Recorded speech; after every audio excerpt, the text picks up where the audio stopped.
A gente não tem ar-condicionado aqui nessa posição, então esse lugar é quente. O melhor lugar para ficar aqui no palco, se fosse pensar no ar-condicionado, é aqui, porque aqui ele pega. E antes eu vim aqui um pouquinho, e a mãe me dizia, mas aqui é o melhor lugar mesmo, eu vou na frente. E assim...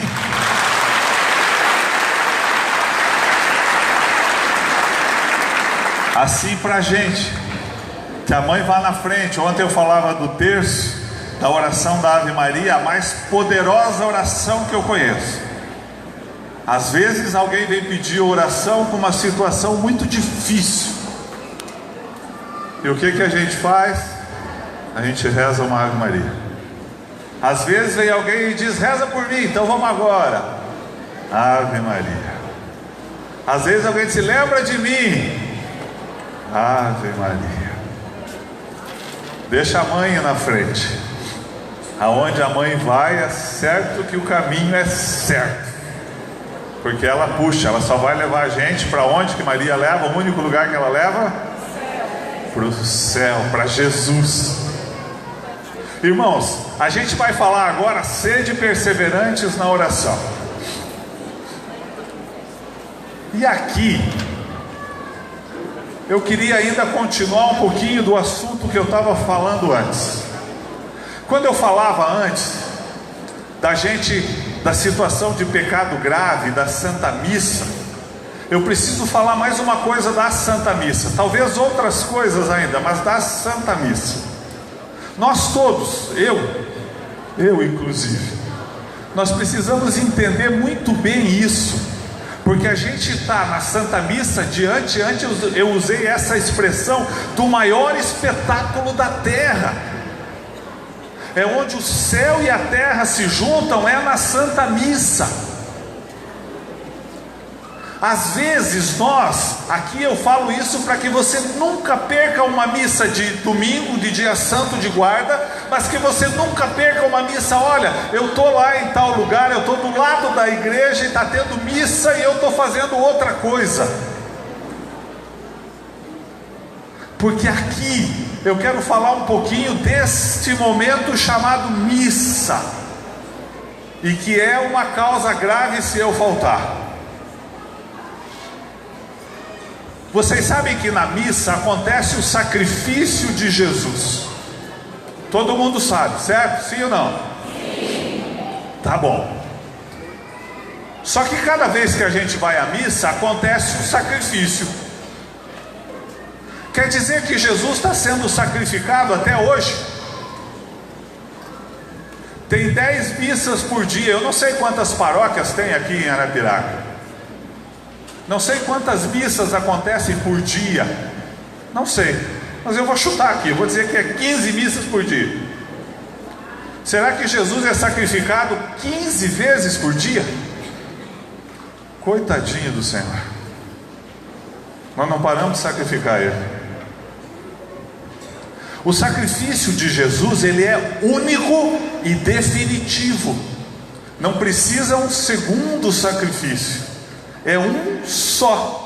Uma única vez aconteceu o sacrifício de Jesus. E diferente do sacrifício que eles faziam, as oferendas que faziam, aqui em Jesus, ele é o Cordeiro de Deus, porque nele é o sacrifício único para a redenção de toda a humanidade de antes, porque o céu era fechado antes de Jesus subir ao céu. Ele é as primícias, ele é o primeiro a entrar no céu.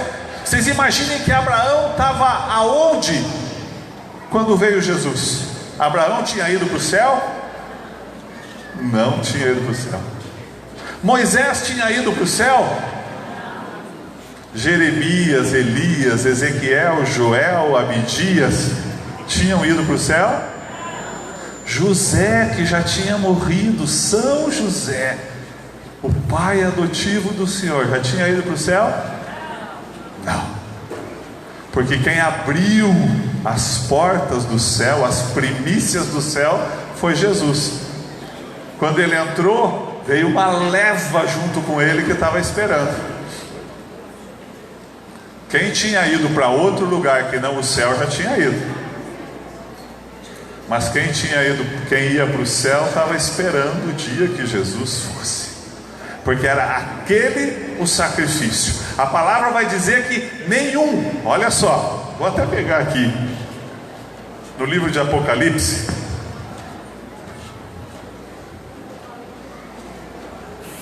isso que Jesus pedia que eu falasse para vocês não estava no meu script, então eu não tenho aqui escrito, tá bem? Então vamos sem script, ou melhor, com o script, só que só no Senhor. Ele vai me mostrando aos poucos. Olha só, Apocalipse 5 diz assim: eu vi também, João falando, o mesmo evangelista no livro do Apocalipse, eu vi também na mão direita do que estava assentado no trono um livro escrito por dentro e por fora, selado com 7 selos. Vi então, lembra, eu estou falando da missa. Vi então um anjo vigoroso que clamava em alta voz: quem é digno de abrir o livro e desatar os seus selos? Quem é? Quem? Mas ninguém, nem no céu, nem na terra, nem debaixo da terra,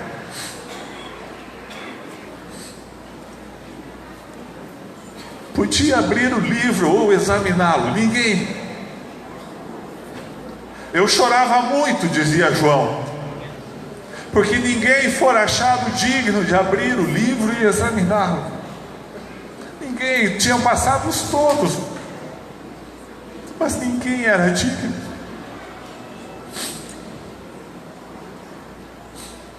Então um dos anciãos me falou: não chores, o leão da tribo de Judá, o descendente de Davi, achou o meio de abrir o livro e os 7 selos.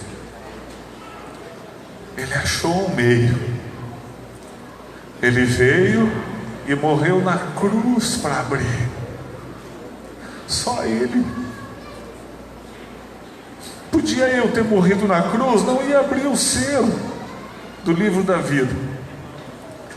E essa morte de Jesus na cruz, que abriu o céu, nós celebramos ela na Santa Missa, uma única vez. Insisto em falar, uma única vez, sacrifício definitivo, uma vez. Tá bom, mas Paulo, mas tem 15 missas na cidade. Como é que funciona isso?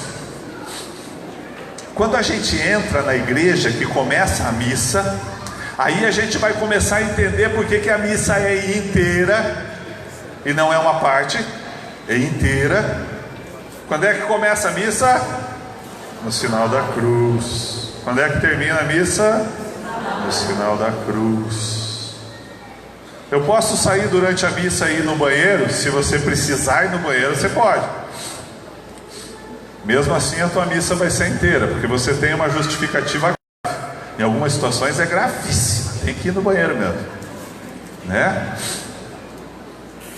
Só que quando começa a Santa Missa, vocês sabem aqueles filmes que tem o túnel do tempo, que a pessoa entra numa máquina do tempo e voa lá para trás ou vai lá para frente? Quando a gente entra na Santa Missa, que o padre faz o sinal da cruz e começou ela, é como se você estivesse entrando num túnel do tempo espiritual. E é assim que acontece. E você vai lá para o dia do sacrifício do Senhor. Não é o sacrifício que acontece de novo. É você que, estando na missa, vai para o dia do sacrifício, para aquele tempo e para a ressurreição do Senhor. É você que chega lá e começa a viver aquele tempo. Naquela vez foi Simão de Cirineu que ajudou Jesus a carregar a cruz. Foi ou não foi, Simão de Cirene? Hoje, quando você vai na missa, você pode ajudar o Senhor a carregar a cruz, porque você foi para lá. O Senhor só teve o Simão de Cirineu porque você não estava lá. Se você estivesse lá, eu sei que você ia ajudar o Senhor.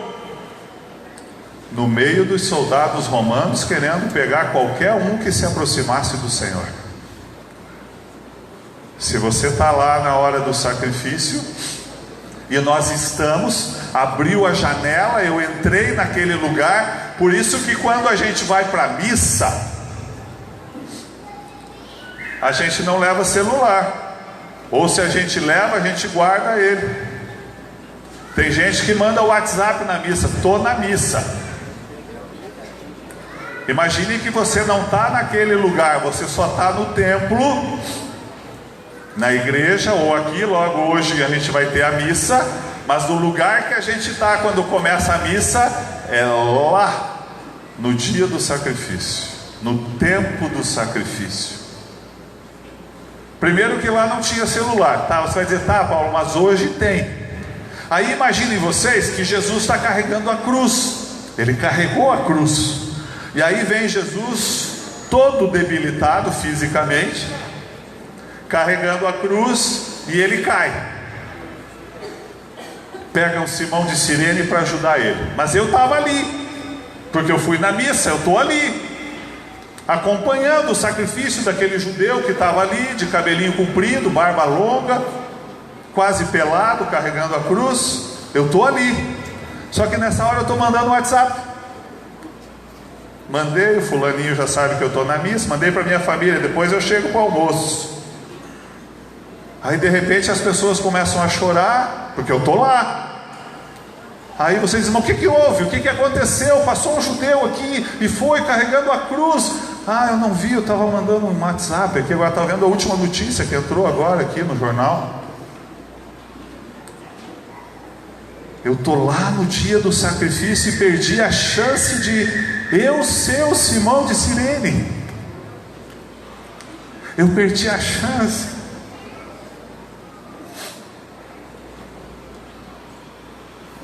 Eu dizer para o Senhor, enquanto ele estava ali, dizer, Senhor, força, eu não consigo te ajudar, mas força, Senhor, carregue.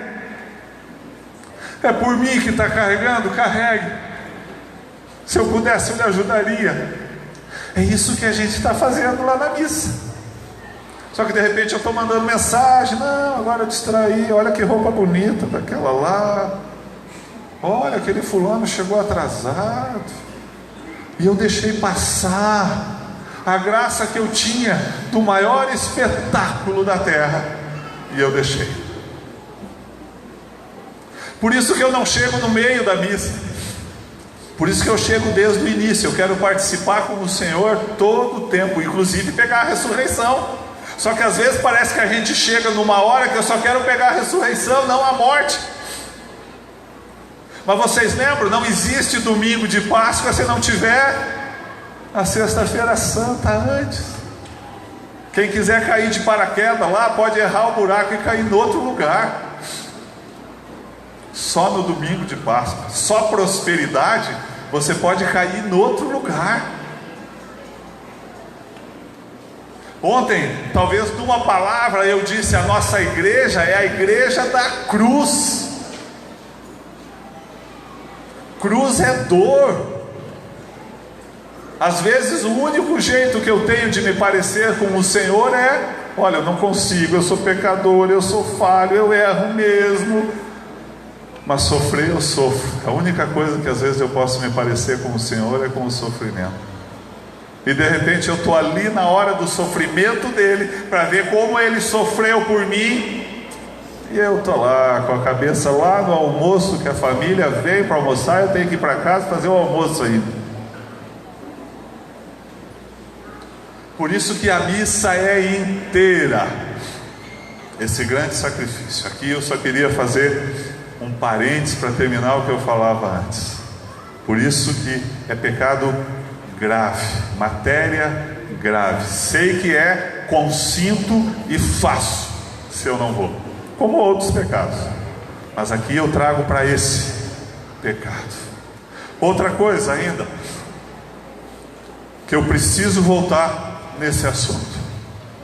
Quando eu falava antes da confissão, de às vezes a gente ia à confissão, e aqui é para que a gente não perca e a gente seja perseverante. Antes era, olha, para que transforme o meu coração, tem passos, mas para mim ser perseverante, eu fui pregar um dia numa diocese, longe daqui.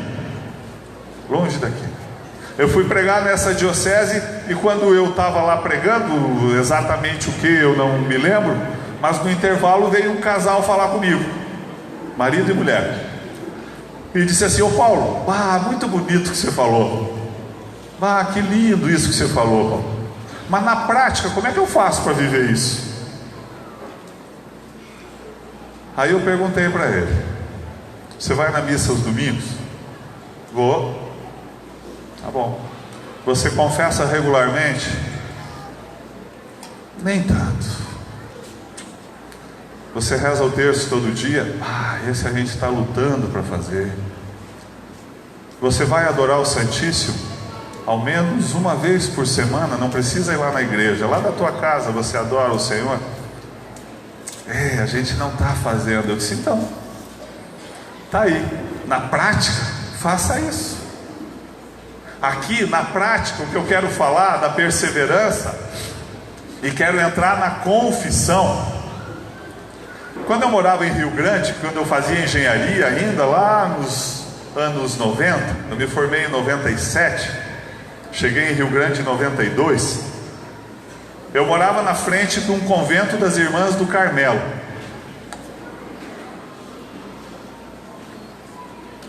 O Senhor tinha preparado tudo quando me levou para Rio Grande. Me botou morar na frente do convento, que antes de eu conhecer o Senhor, até o sino do convento me atrapalhava, porque me acordava às 6 horas da manhã, no domingo, no sábado, na sexta. Depois que eu conheci o Senhor, era música para a minha vida aquele sino, porque era o Senhor me chamando. E ali no convento, as irmãs, imaginem vocês, elas vivem em clausura. O assunto que eu estou falando agora é confissão. As irmãs viviam em clausura. Você entrava dentro do convento, parecia que você entrava no céu. Quem tem a chance de conhecer um convento e de irmãs ou de monges que vivem na clausura, a gente entra, parece que entrou no céu. A gente conversava com as irmãs, daí você não achava mais, você tinha certeza que era o céu. Isso é o céu, tá bom.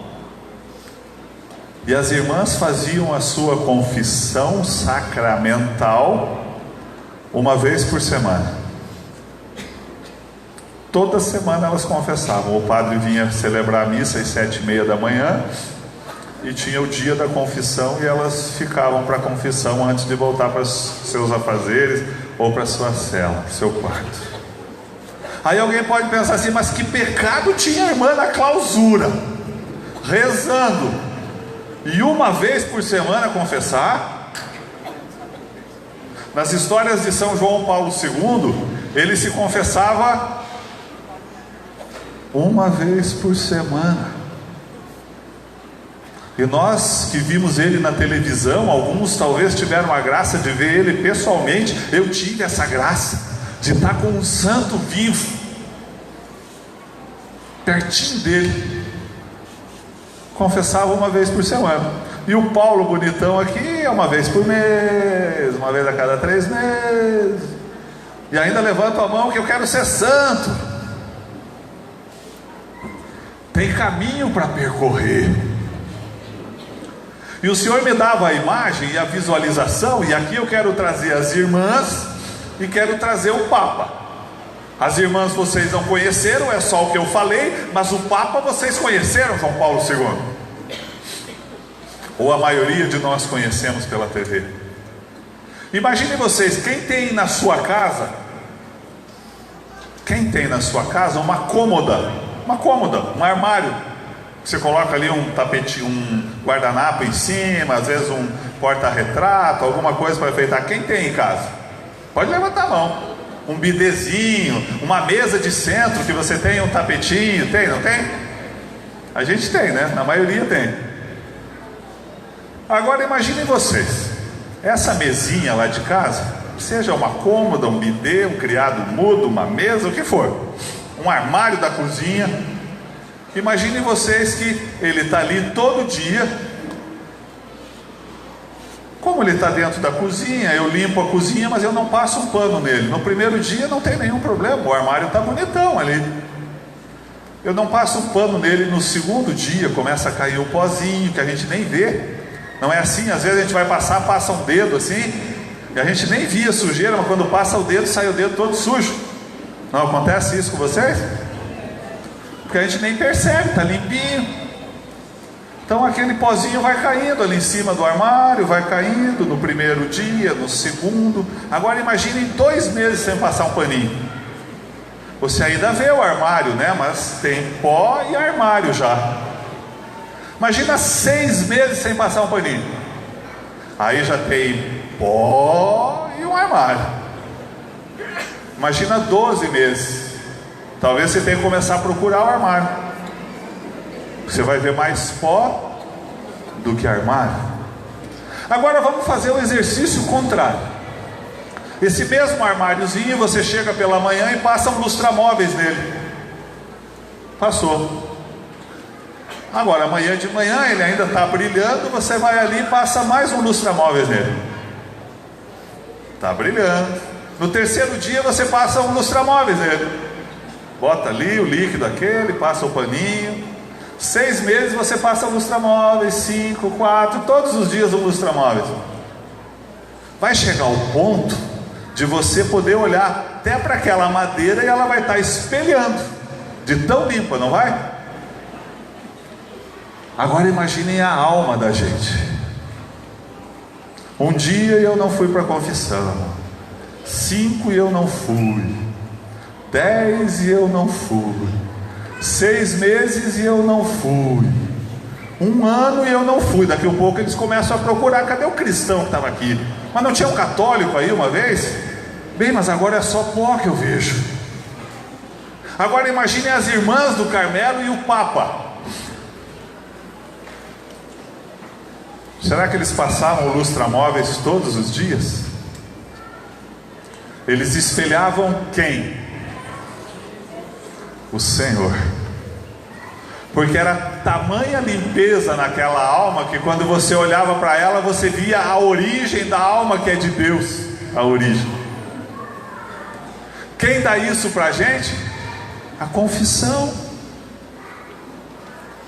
E eu nessa minha, olha, eu quero ser perseverante, eu quero ser santo.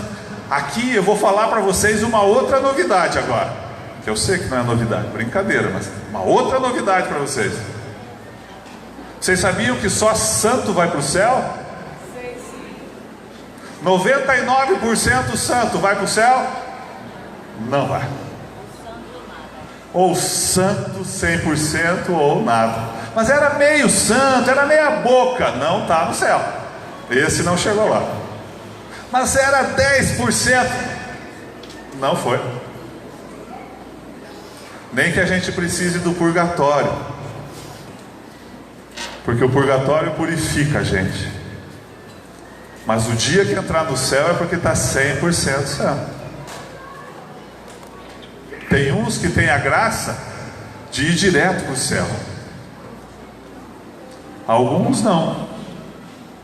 Mas se a gente pegar o purgatório, nem que seja na rabeta assim, tá bom, um dia vem o céu. Mas para que a gente não esqueça, olha, eu já falei da Santa Missa e falei da confissão aqui. Você pode pensar, eu já falei antes, mas eu quero voltar nesse assunto. Mas eu não tenho pecado, Paulo. Eu vou dizer o que para o padre? No mínimo você vai sentar na frente do padre e vai dizer: padre, eu estou aqui, mas eu estou achando que eu não tenho pecado. E uma outra coisa, quando você vai para a confissão, não esqueça, a gente às vezes esquece, não esqueça que no final da confissão, você ainda conta para o padre o pecado A, o B, o C, o D, o E, às vezes o alfabeto grego, o alfabeto não sei o que, todos os alfabetos às vezes a gente tem para contar, mas que bom que a gente vai contar. A gente coloca um coração humilhado diante do pecado que fez. Tivesse a mesma humilhação, talvez a gente não pecasse na hora de cometer, mas na hora de contar, mas eu tenho vergonha com aquele padre. Na hora de fazer, você tinha vergonha? Não, você não, eu, né? Mas da gente confessar, padre, eu quero confessar também os pecados que eu não me lembro, os pecados que eu esqueci. Eu fiz um exame de consciência E eu me lembrei desses, mas eu quero pedir perdão por aqueles que eu não lembro, para que a gente não leve a culpa daqueles que eu não falei, ou daqueles que eu nem achei que era, para que eu não leve essa pena e essa culpa desses pecados. Tá, Paulo, mas na prática eu faço o quê? Eu já falei da missa, eu já falei da confissão, posso falar do terço, mas o terço é muita bolinha, Paulo, eu não consigo, é bolinha, bolinha, bolinha, bolinha, bolinha, bolinha, bolinha, bolinha, bolinha, bolinha, bolinha, bolão, bolinha, bolinha, bolinha, bolinha, bolão. É muita bolinha, eu não consigo, eu durmo.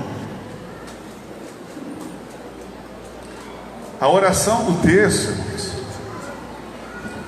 quem falava muito nisso era o Papa João Paulo II, né? Ele dizia que o terço era para os eruditos e para os analfabetos. É uma oração tão simples e tão poderosa, que lembrem vocês da história de vocês, ao menos naquela que vocês conhecem, de uma mãe que rezava o terço todo dia, que ao longo da vida a família não foi se ajeitando. Uma família que reza o terço, nossa, é um poder. Quer ver poder? Reza o terço em família. A minha mãe lá, que mal sabe ler e escrever, reza o terço todo dia. Qual a dificuldade de rezar o terço todo dia? Não sei. Lembra que eu falava ontem do Padre Pio? De alguém perguntando para ele: Padre Pio, como é que o senhor reza tantos terços por dia? E ele disse: ué, você não reza? Porque é tão simples. Vocês lembram quando Naamã foi e se banhou 7 vezes no rio? Lembram daquela história de Naamã se banhando para tirar a lepra que ele tinha na pele dele? Ele entrou 7 vezes no rio. Quando o profeta veio e disse para ele, quando Elias disse: olha, você precisa se banhar 7 vezes, entra no rio, e aí você sai, você vai sair puro. E ele disse: o quê? Entrar no rio? Lá na minha terra tem rio melhor do que esse. Vou eu estar entrando nesse riozinho michuruca aqui? Aí um servo de Naamã disse: mas meu senhor, o que ele lhe pediu, o que o profeta pediu para o senhor ficar purificado é muito simples.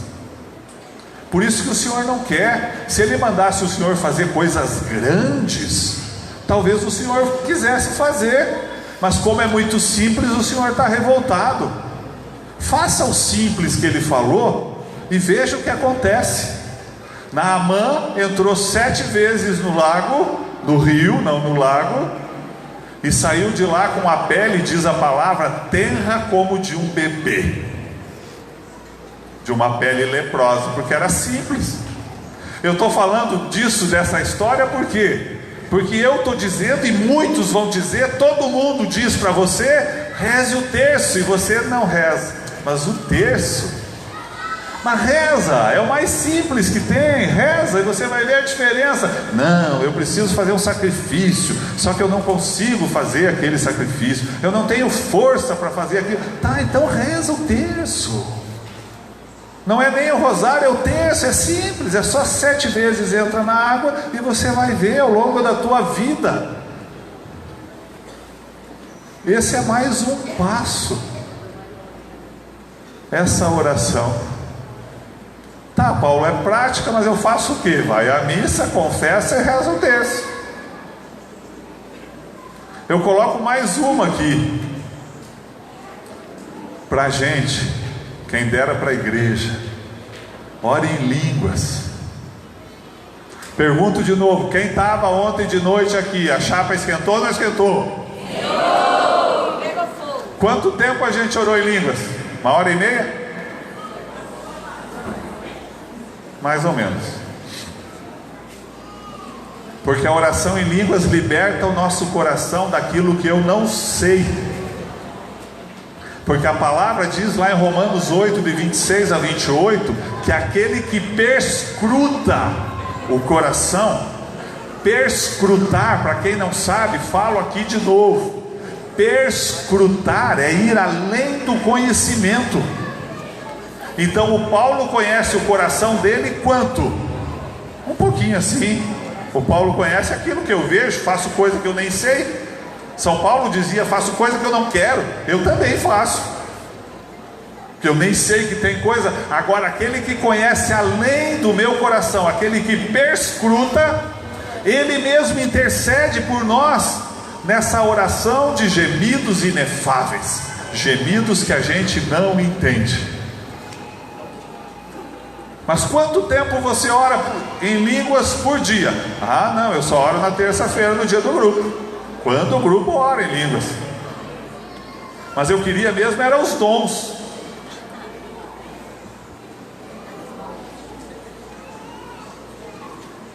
São Paulo vai falar na carta aos Coríntios, no capítulo 14, na primeira carta aos Coríntios, que o dom que destranca os outros dons é o dom de línguas. Como é que o fulano tem visualização, tem profecia? Como é que o Paulo ontem ali na oração do Santíssimo estava anunciando cura? Alguém que fez isso, alguém que fez aquilo. Mas o que destranca é a oração em línguas. Só que ela é muito difícil de fazer às vezes. É que nem o Naamã. É tão simples que a gente não acredita nela. Como é que eu vou fazer esse xalaiá aí e vai mudar a minha vida? Olha para a vida daqueles que fazem o xalaiá todo dia e você vai ver o quanto muda a vida deles e de quem está na volta. É só porque é assim, tá, mas eu vou fazer xalabaraiá lagaralaiele, uriá lagaralabará, uiá lagaralabaralariele. Vamos juntos.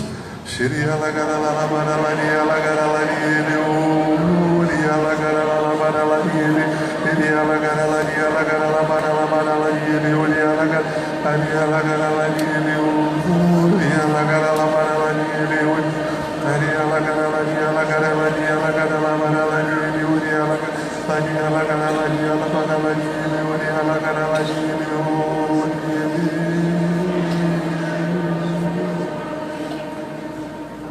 É tão simples que tem gente que não acredita. Vou eu fazer um papel ridículo desse? Se alguém dissesse: olha, para você ter visualização, você tem que correr 10 vezes até o portão e voltar em 1 minuto. Ah, ia ter gente se atirando para correr. Mas como é só você xeriala, baralariala, xeriala, não faz. É muito fácil. O que vão dizer de mim? Não sei se vocês lembram, mas nós todos ganhamos uma força muito grande. Em 2014 o Papa Francisco foi numa reunião da Renovação Carismática no Estádio Olímpico em Roma. E lá nesse dia, ele, não sei se vocês, eu sei que muitos talvez saibam disso, mas tem uma música que sempre dizem que o Papa gosta, que é aquela... Não sou cantor, mas vamos lá, aquela que diz: vive Jesus o Senhor, vive Jesus o Senhor, Ele vive, Ele vive, Ele vive, vive Jesus o Senhor. O Papa gosta dessa música, e aí, aonde ele vai, em todo lugar, inclusive ele já falou nisso, né? Ele não pode chegar num lugar público que alguém já canta essa música. Ele já está até não gostando mais da música, de tanto que toca. Não, ele não disse isso, né? Mas ele disse que em todo lugar que ele vai, toca uma música. Tá bom, nesse dia, cantaram, e aí quando ele começou a falar, ele disse: eu me lembro que quando eu morava em Buenos Aires, então ele era cardeal em Buenos Aires, Mário Jorge Bergoglio, o nome dele, Papa Francisco. Ele disse: eu me lembro quando eu celebrava com a renovação carismática, e na hora da consagração, ele falou algo até antilitúrgico, mas o Papa falou, pronto, não deixou de ser antilitúrgico, mas o Papa falou. Ele disse: quando eu celebrava na Catedral de Buenos Aires, a gente cantava a música Vive Jesus é o Senhor, e depois por alguns instantes orava em línguas. O próprio Papa falando, contando de como era. Aí a gente ganhou força, porque em alguns lugares, né, alguns dizem, mas isso é bobagem. Tá, vai lá e fala com o Papa, pede para falar com ele, diz, olha, é bobagem isso que o senhor estava fazendo. Virou Papa, né, é o Papa, né, e estava lá ele, nessa oração simples, mas que a gente precisa tomar o hábito de que todos os dias eu passo. Lembra do entrar embaixo da torneira? Você pode fazer isso na rua, meu irmão. Você pode fazer isso dirigindo. Você pode fazer isso na fila do banco. Alguém vai até dizer assim, ah, mas está na fila do banco, desconcentrado, não é uma oração. Mas quem disse que ele estava desconcentrado na hora da fila do banco? Você podia estar, mas ele não. E falo isso de propriedade, que às vezes no volante, dirigindo, eu não estou de olho fechado, não estou no outro mundo, e o Senhor dá visualização, o Senhor manda profecia, e estou eu no volante, dirigindo.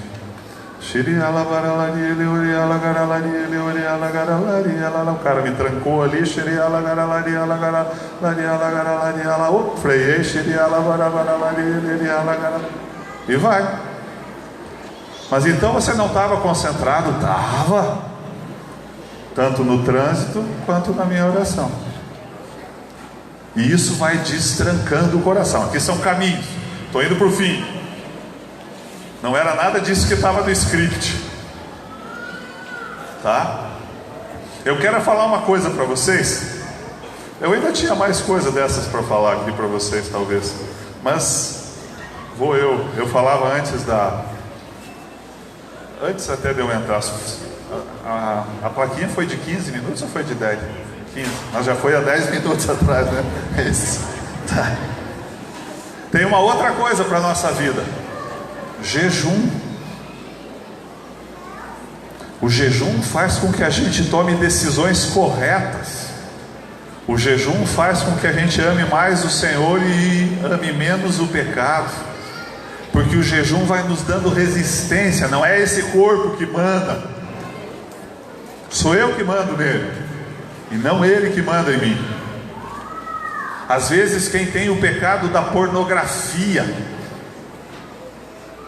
até de olhar programa que não deve, escutar coisa que não deve, piada que não pode. Vocês lembram? Ontem eu falava, a gente é diferente, mas não porque eu sou diferente, é porque Jesus está em mim, e Jesus é diferente. E o jejum fortalece, para que na minha caminhada eu consiga ser perseverante. E às vezes a gente diz, olha, mas eu não consigo, eu tento e não consigo. Mas a gente consegue tanta coisa quando a gente tenta, até o que não deve. A gente fica tentando, até que dá.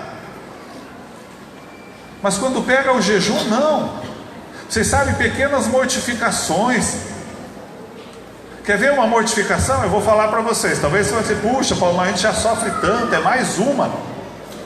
Talvez não precise de mais uma, desde que você ofereça o teu sacrifício para o Senhor. Esse já é, Senhor, esse sacrifício já é o meu jejum.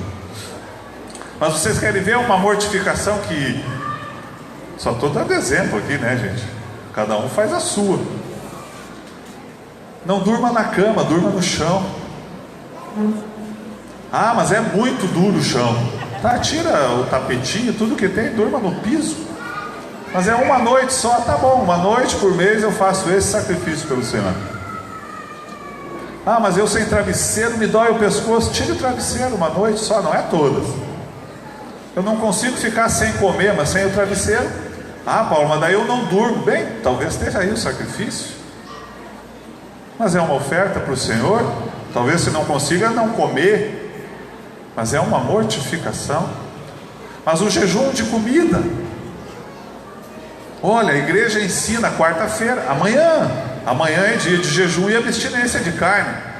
E a igreja ainda ensina que toda sexta-feira é dia. Mas você pode fazer quando quer. Deixa uma refeição de lado, deixa uma parte da refeição.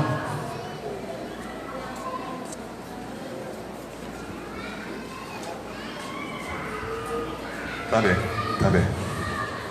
Então o jejum vai fortalecendo o meu coração, à medida que quando vem o pecado, eu já estou mais musculoso, ele não me derruba em qualquer empurrão, não. Porque senão a gente não cria músculo, porque não passa por dificuldade. Fazer exercício físico não é dificuldade. Eu não vou em academia, eu não sei.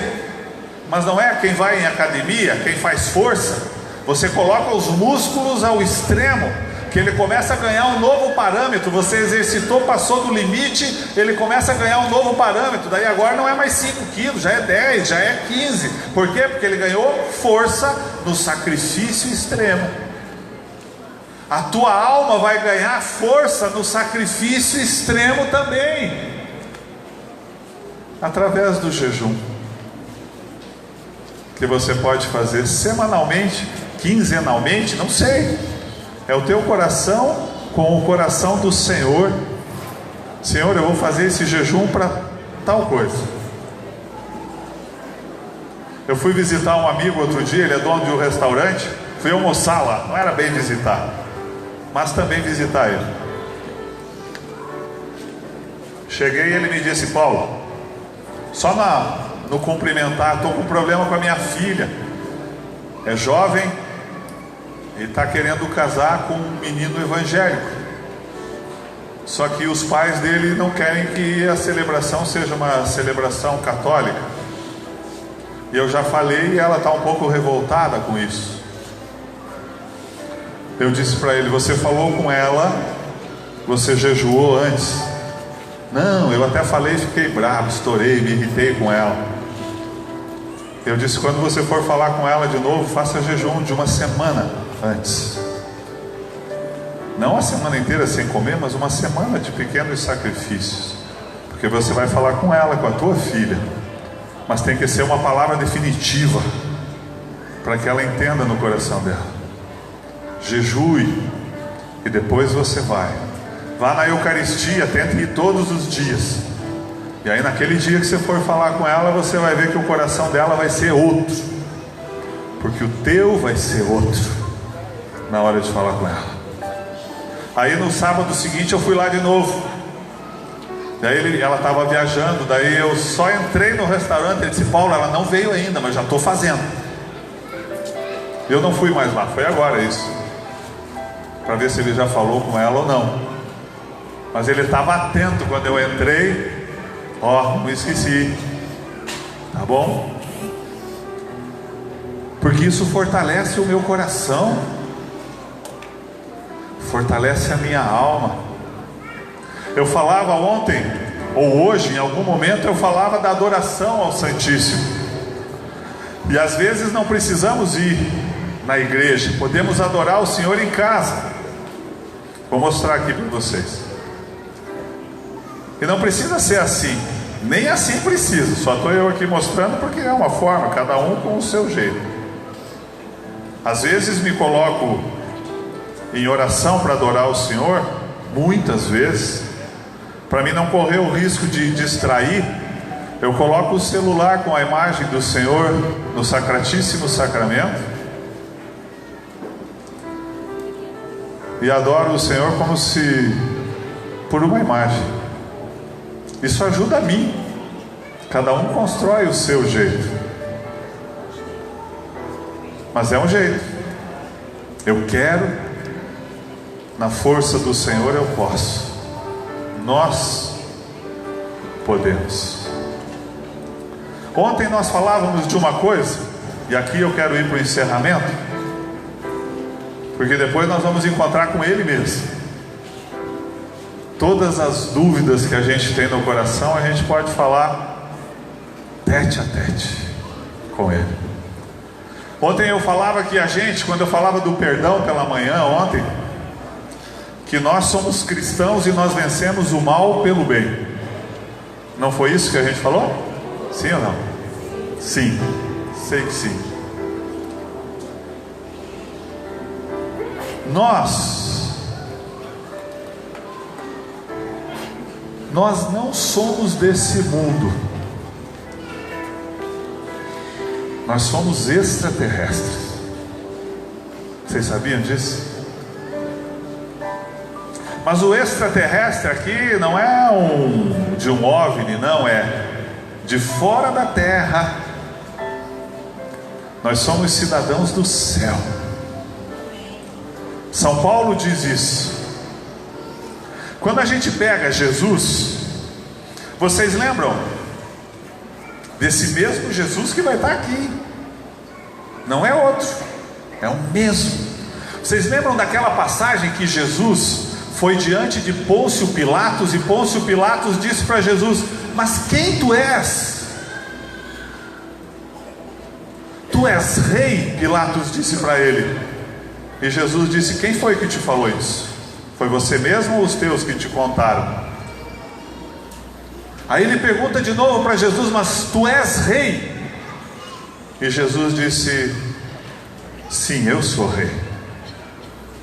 Mas ele havia perguntado para Jesus: mas da onde você é? Vocês lembram qual foi a resposta de Jesus?